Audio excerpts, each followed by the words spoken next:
It was an otherwise normal day in the late summer of 2018 when the police arrived at the door of Gary Moore, a 32-year-old gym owner and martial arts enthusiast from Airdrie in North Lanarkshire, to deliver what is referred to in Scotland as an Osman warning, a formal notification of an imminent threat to life. Moore showed little interest in the warning. He already knew he was in trouble with a local crime group, having failed to repay a significant debt. 4 weeks later, that threat would become a reality when Moore was mercilessly shot 9 times in the head and neck outside of his home. Police did not know it at the time, but this would not be the only act of public violence to be undertaken by a ruthless 3-man hit team that plagued the Glasgow Underworld for almost 9 months. You are watching OCG TV. Just imagine this for a second. You're juggling work, relationships, and the constant buzz of a connected world. Stress piles up, but you keep pushing through until one day you realize you're not okay. Sound familiar? You see, in our fast-paced lives, it's easy to neglect our mental health. But what if I told you there's a way to tackle these challenges head-on? Enter BetterHelp, our paid partners for today's video. BetterHelp connects you with a credentialed therapist who is trained to listen and give you helpful, unbiased advice. First, you can go to their site. You can use my link at betterhelp.com/OCGTV. You answer a few questions, and BetterHelp will match you to a professional who has years of experience helping people with struggles just like yours. You can do it all from your phone or computer via a phone call, video chat, or messaging, however you feel most comfortable. It's the easiest way to start talking to a therapist. No more waiting rooms or awkward face-to-face sessions. Just convenient, confidential support to help you thrive. Ready to take control? Visit betterhelp.com/OCGTV and claim a 10% discount on your first month today. Chapter 1. A sign of things to come. Our story begins a couple of months earlier. It was 6:30 p.m. on the 20th of July when established lawyer Joseph Shields, a director and senior partner of 𝐄𝐦𝐚𝐢, left his office with a colleague at the end of a working day. It was a warm Thursday evening and he was looking forward to Friday and the beginning of the weekend. Shields was suddenly bundled into from behind and suddenly felt sharp pain engulf his face and head. Blood started to spill down his body. He had been slashed multiple times by a man who had been lurking in the shadows for him to depart for the evening. The brazen nature of the attack was worrying. They had been yards from Glasgow Sheriff Court, surely one of the last locations that would be ideal for a targeted attack.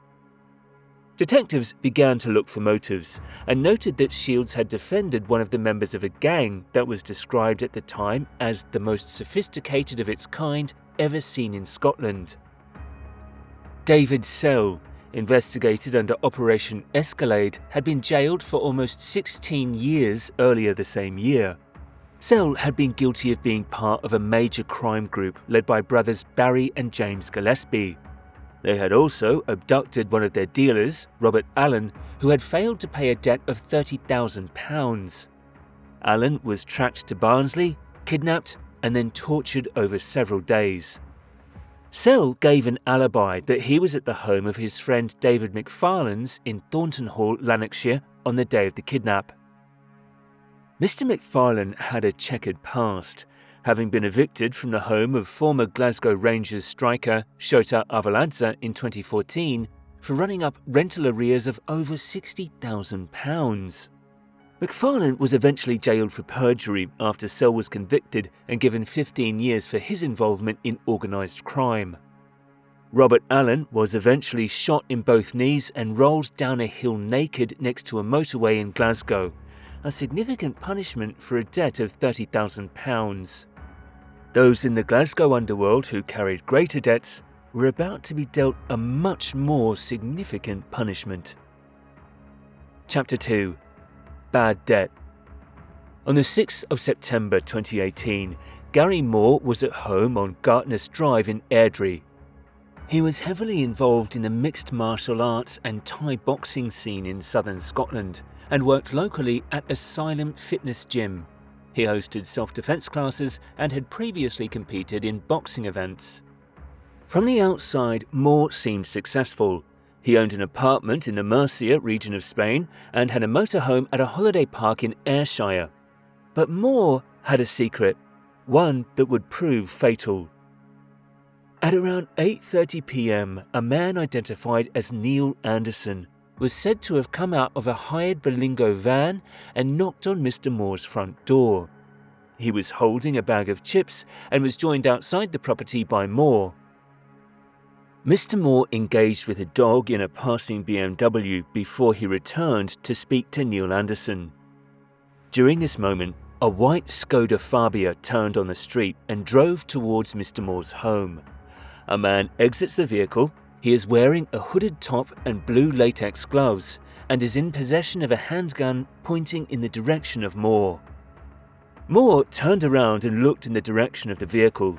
He appeared to flinch, putting his hands in the air as if to protect himself. The gunman let off a series of shots, hitting Moore in the head and neck, killing him instantly. The attack was as ferocious as it was fast. The Skoda sped off immediately after the shooting and was found later burnt out in 𝐄𝐦𝐚𝐦 in Dunbartonshire. Police and ambulances raced to the property, but it was too late to resuscitate Gary Moore. Neil Anderson, meanwhile, had left the scene. His behaviour was deemed suspicious by detectives, having only spent a total of 13 minutes at the property, which coincided with a hitman arriving and killing Moore. Anderson was known to police. He had a background as a car salesman, but had evidential links to the Glasgow Underworld. Only 5 years previous, he had been cleared of involvement in a £7 million cocaine case. Police were told of his frequent visits to Gary Moore's home in the run-up to the killing, and were also made aware that Moore was in debt to a gang to the tune of £100,000. Obvious connections were made that Anderson had been sent to put pressure on Moore to pay up and eventually set him up on the day of his murder. Anderson was subsequently arrested and put on trial at Glasgow High Court, where these suspicions were confirmed. Moore's neighbour revealed that he had delivered money to a man in Bothwell, South Lanarkshire, on behalf of Moore, and that he had met that same man at the scene of the murder, referring to Anderson. Moore's sister also gave evidence at his trial where she had revealed she had suspected that he was involved in illegal drugs. He had asked her for £5,000 a few months before he was killed, after telling her he needed to pay something earlier than he thought he had to pay it, but she refused. Anderson pled his innocence but did not convince his jury and was jailed for a minimum of 22 years. The question remained: who were the hit team? Police linked the car used in the shooting to a young man named Thomas Guthrie. The car had been left in the same location as the getaway vehicle that had been left after the slashing of lawyer Joseph Shields. Police started to connect the dots and realised that the incidents were being orchestrated by the same overarching organised crime gang. There was still more to come. Chapter 3: The Car Park. On the 3rd of December in 2018, Scott Bennett left Bray's farm in Chapelton with a dog in his arms. He was heading to Taylor Vets in Rutherglen, but not for reasons you might expect. Bennett was indeed a dog breeder. He owned Platinum Pet Care and Canine Fertility in Straven, Lanarkshire. However, bringing the dog with him that night was just a ruse. He had in fact been summoned to a meeting by a mystery individual within the Glasgow Underworld. Bennett was another individual who was suspected to have involvement in organised crime in Scotland. He had got himself into a debt of around £50,000, as evidenced by EncroChat phone evidence revealed in court later in 2022. He was vulnerable to attack and hoped he could straighten things out with his superiors. His trust was misplaced. He arrived in a white Peugeot hire van into the car park and reversed his van into a parking bay. A short time later, a BMW arrived and pulled nose first into the space to the left of Bennett's vehicle. Seconds later, a figure with a bag strapped over his shoulder was seen exiting the passenger seat and raising his arm and pointing a weapon towards Bennett's van before firing a single shot into his face. The bullet, fired from an Austrian Glock self-loading pistol, entered the left side of his head, passed through his teeth and tongue before lodging in his neck, where it remains to this day. Bennett somehow managed to drive himself away from the scene, screeching into the car park of nearby takeaway called the Blue Rupee, crashing into a plant pot and staggered into the takeaway area where he collapsed in a pool of blood. It was another shocking display of violence in a public arena, just 3 months since Gary Moore had been shot on his doorstep. Police Scotland suspected the attacks were targeted and linked. There are not many groups that have the resources to pay for 2 separate hits within such a short space of time. Many variables were similar. The 2-man team arriving in a stolen vehicle, the in-out speed and ruthlessness of the action. It was professional. The silver coupe was later found burnt out a mile away on the remote Cathkin Braes. Detectives were convinced the bloodshed wasn't over yet. They'd be right. Chapter 4. A New Role. Rafał Lajko, a 36-year-old Polish national, landed at Edinburgh Airport on the 9th of February 2019. He was in a positive mood, considerably more positive than when he had left to go back to his native Poland. He had been involved in criminal activities in his adopted homeland for many years. He had spent 4 months in Scottish prison for his involvement with a Bulgarian criminal who had orchestrated the murder of a local businessman. He was jailed for 4 months in 2012 after being caught attempting to pass a smartphone watch to Dejan Nikolov in Perth prison.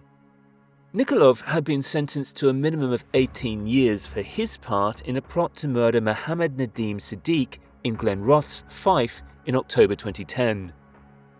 He had moved back to his hometown of Pruszków after his release from Scotland, but the lure of the underworld never went away.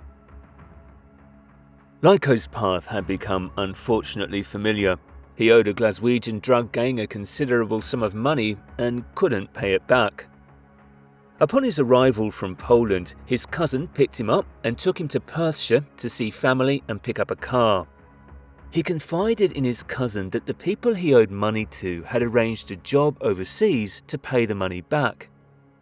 They were going to send him to Valencia in Spain, where he was to rent a flat and work for them. He showed his cousin text messages between him and his contact. Lajko asked a woman if he could speak to Eddie about the cash he owed. She told him, "I will contact Eddie and give him your number if that helps," adding, "You are to pay your debt. Do you have it?" Lajko replied, "Not yet, but I'm working on it." The woman then told him, "Bit late for that." A meeting was arranged to meet Eddie in Glasgow to discuss the job in Valencia. Cameras captured Mr. Lajko's movements after he had driven back from Perth in his mother's bronze-coloured Mercedes B-Class.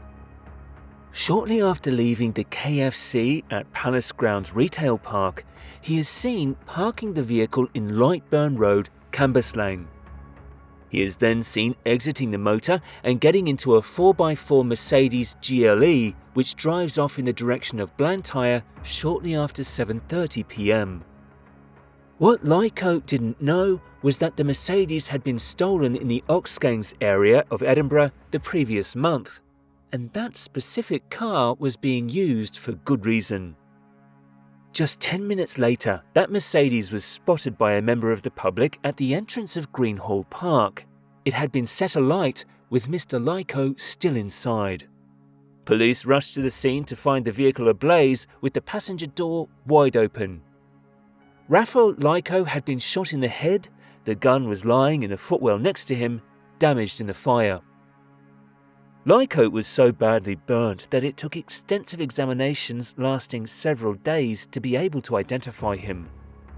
Police were clueless as to what had gone on, but after extensive inquiries into Lajko's past, It was the information from his cousin that confirmed the motive. It had happened again.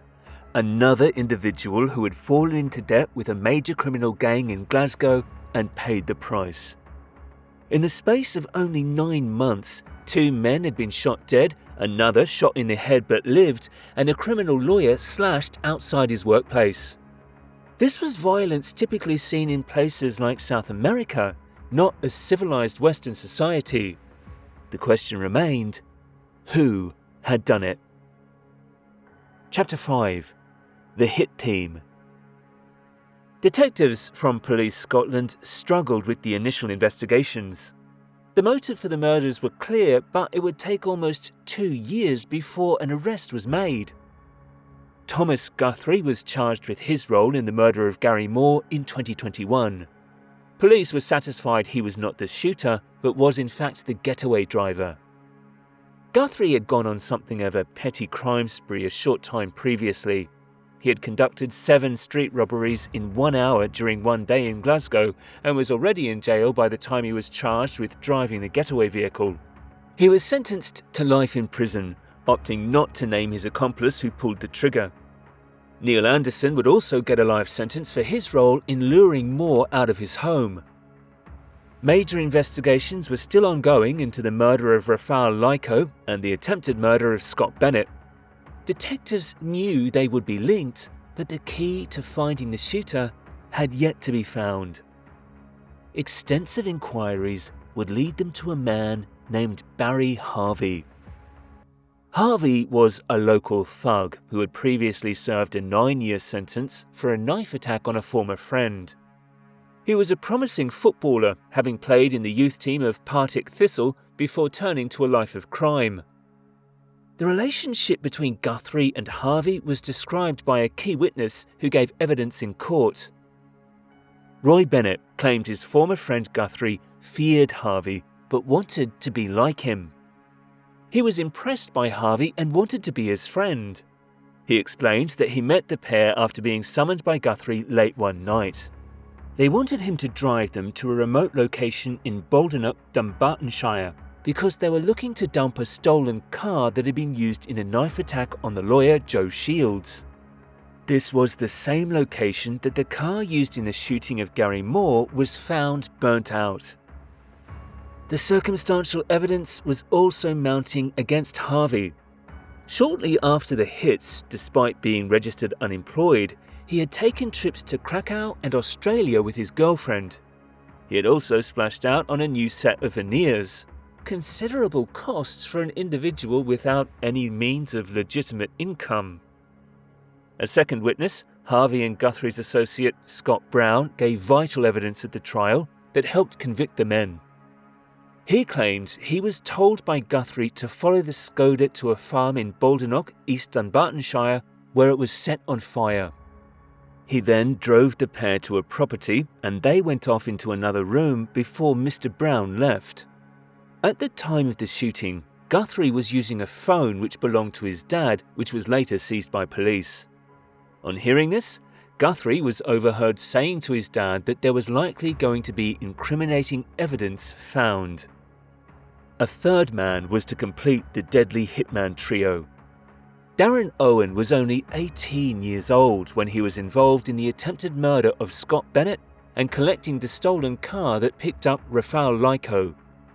He is the brother of Jordan Owen, jailed for 22 years for the shooting of Jamie Lee in Castlemilk and becoming an international fugitive abroad before being arrested in Portugal. The evidence was stacked against the men and, after a mammoth 12-week trial at the High Court in Glasgow, the guilty verdict was unanimous. Guthrie had already been sentenced for his part in the Moore murder and was due to run until 2041, but the judge, Lord Clark, gave him an additional 8 years. Barry Harvey was found guilty of the murder of Gary Moore and the attempted murder of Scott Bennett. He was given a life sentence with a minimum of 29 years. Darren Owen was found guilty of the murder of 𝗪𝐺𝐬𝐿 and the attempted murder of Scott Bennett and sentenced to life with a minimum of 22 years. Upon sentencing, Detective Superintendent Andrew Patrick said, Each of these serious incidents were challenging inquiries to work on individually, and our officers were meticulous in going through every detail in what was an incredibly protracted investigation. The violence involved in each of these cases, which resulted in the death of 2 men, is absolutely senseless. Although these were all targeted attacks, these individuals showed no regard for the communities and families affected. I believe these sentences show those intent on committing crime that no matter how much preparation you make, how many steps you take to frustrate an investigation, or how long it has been since the crime has been committed, that we will not give up. The case brings to a close an unprecedented level of violence seen in the Scottish underworld, and the sentences handed out will surely make others think twice. Thanks again to our paid partners at BetterHelp. Visit betterhelp.com/OCGTV or click the link in the description below and enjoy a discount of 10% on your first month.